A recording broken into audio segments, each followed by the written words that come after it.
Good. Yeah, we're running. Colin, congratulations on the film. Thank you. Could we start? Could you give us a little introduction to Max? Because I'm not sure how many people outside the literary world know about him. I think that's how he would have wanted it. Yeah. I think his pride lay in his investment in the writers that he was nurturing, and they're all legends. Or they're not all legends, but there's a significant number of people who have a claim to be the most important writers in the USA in the 20th century. He preferred to stay below the radar, and I think, he was a literary editor for a publishing house which was at that time somewhat conservative, very successful, but they were not going to incline in the direction of the shocking, of the revolutionary, of the new.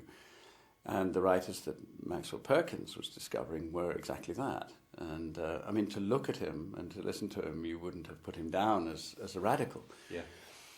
But he knew good writing when he saw it. And so he fought for Scott Fitzgerald, then an unknown writer whose content was misjudged as superficial, was shocking to people.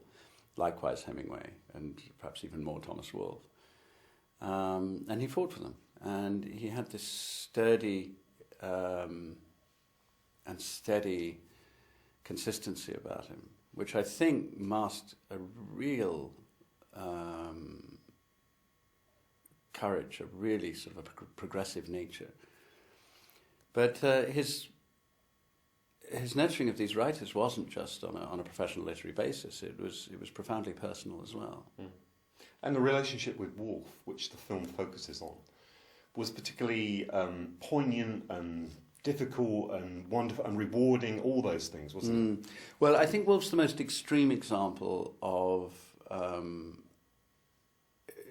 that I can think of any of his clients of polar opposites meeting over the creative process. He had his different, personality with all of them, really, because nobody was quite like Maxwell Perkins, I don't think. But Woolf, if Maxwell Perkins was a New England Puritan, Woolf was an exuberant, extravagant, reckless, profligate, 6'7", guy from the Deep South who couldn't shut up.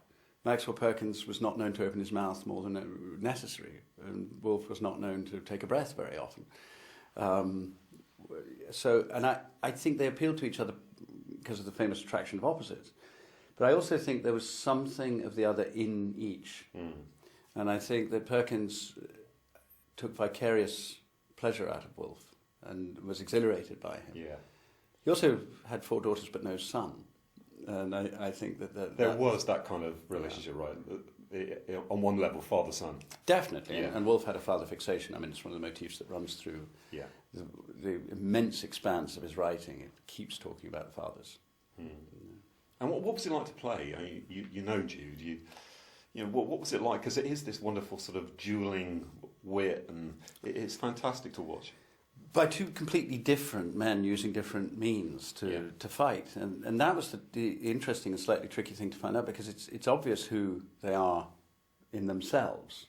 And I mean, obvious. I mean, you can do a snapshot caricature, which perhaps I've just done. The guy where everything's noisy and big, and the guy where everything's quiet and retiring.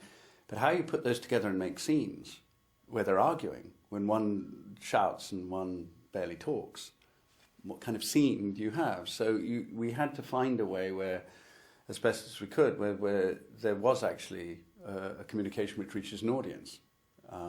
What does Max look like when he does fight back? Or does he fight back? Does he just let Woolf burn himself out? So those are the sorts of things we were discovering. I also found Woolf, brilliant as his writing is, he's irritating. I mean, there are times when he's self-pitying, where he's kind of constant, relentless appetite for the world is exhausting. Yeah. And there's a lot of complaining going on and blaming. And there are times you want to slap him until suddenly there's a passage or a phrase or a chapter which is just luminous and has such exquisite judgment and grace and insight that you warm to him again. But nevertheless, there are times I thought, would I like this guy? With his bad hygiene and his drunkenness and his aggression. And Jude made me realise why you would like him.